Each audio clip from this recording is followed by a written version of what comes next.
guys, welcome back to Chalky King. So today we are going to do a painting with water.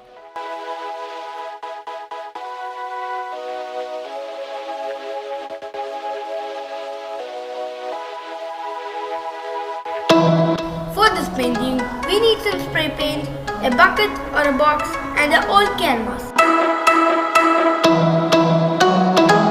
Fill water in the box and wear a glove.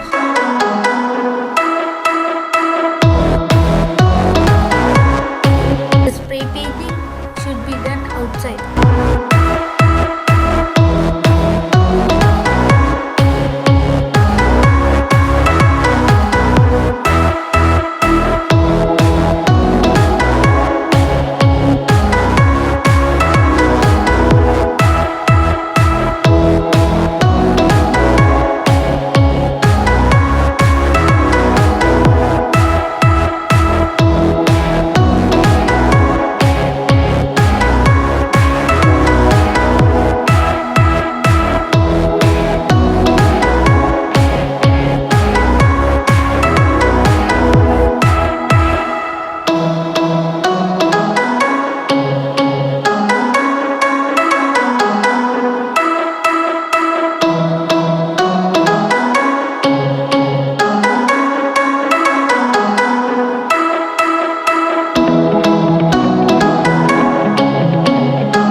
Immerse the canvas carefully.